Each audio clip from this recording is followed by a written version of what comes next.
Chapter 9, A Parting of the Ways.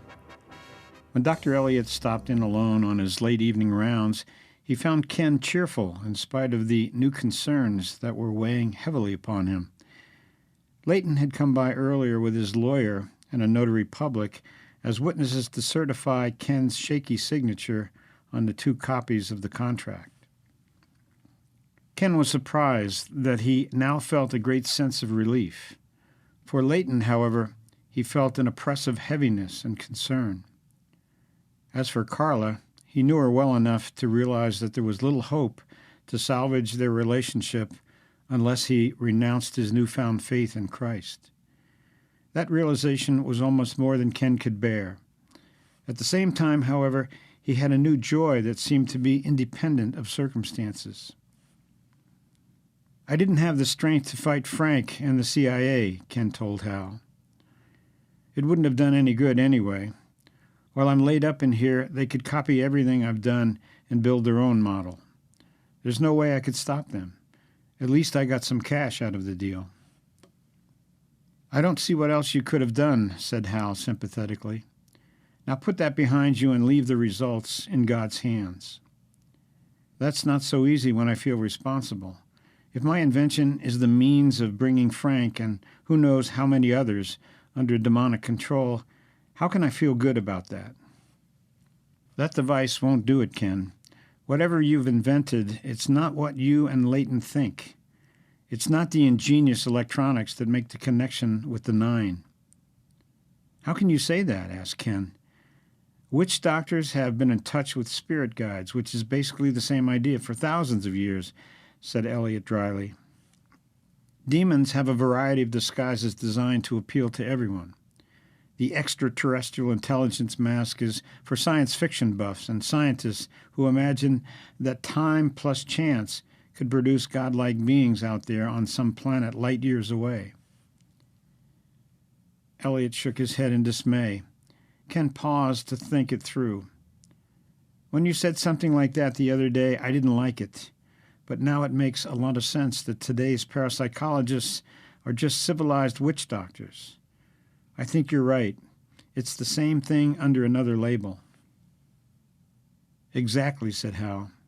"Whether they call themselves the 9 or ascended masters or whatever, demons have perpetually been in contact with mankind through assorted yogis, witch doctors, mediums, and other shamans. So don't be racked by guilt. The device Leighton foolishly paid $1.3 million for is no better than a Ouija board or a crystal ball." Ken looked at Hal and laughed. "You mean all of my super sophisticated electronics was just window dressing, and I didn't know it?" "Right. There are dozens of divination devices. That's all you've designed. Just one more. On the other hand, the 9 may have special plans for your version because it seems so scientific and sophisticated.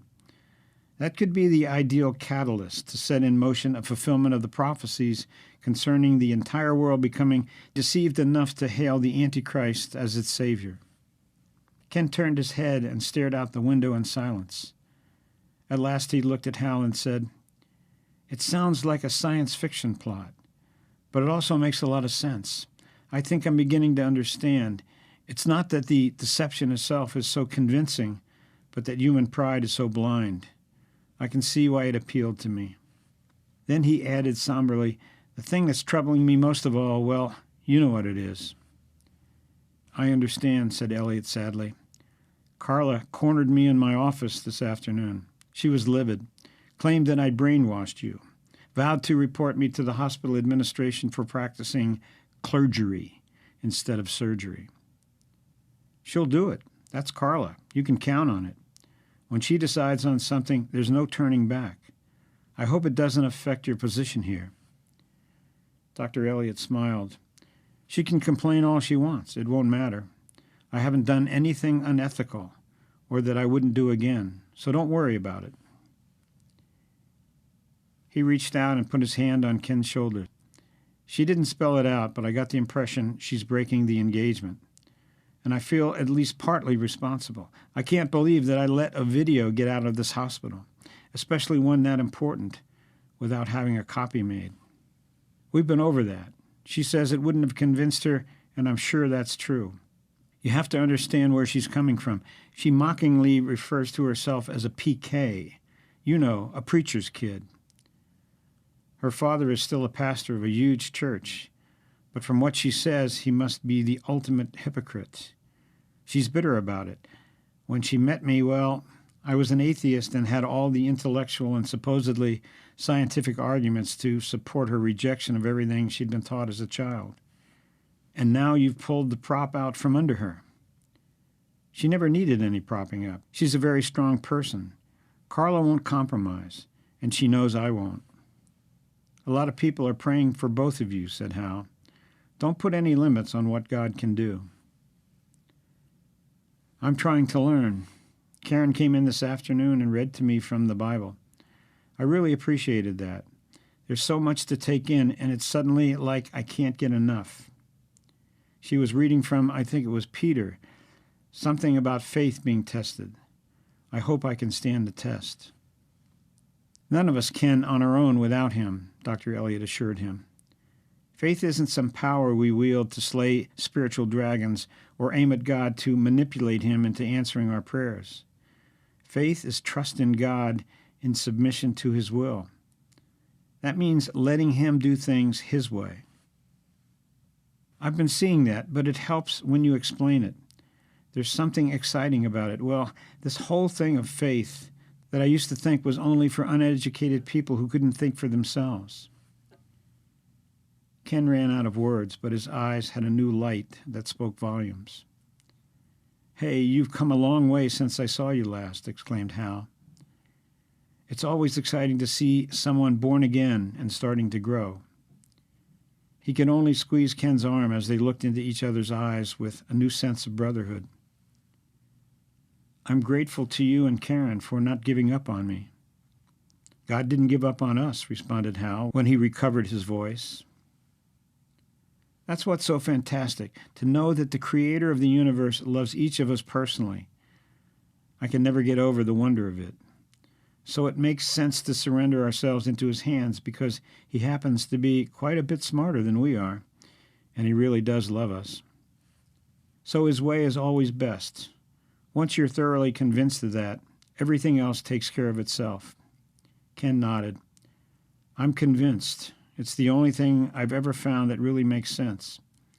And I used to think that faith was some kind of irrational leap in the dark.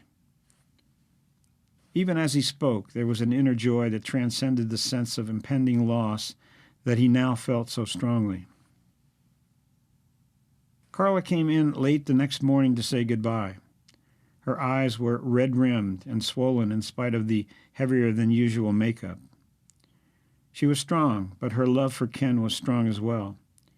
He'd been dreading this moment, and it had driven him to try his hand at prayer. It had been a rather clumsy attempt, but already he'd experienced a lightening of the burden and a strengthening for the battles ahead. Ken, I don't want this to deteriorate into an emotional catharsis, Carla began. We both know that a barrier has come between us. She had to turn away to hide the tears. Carla, I love you so much. I'd do anything that I honestly could.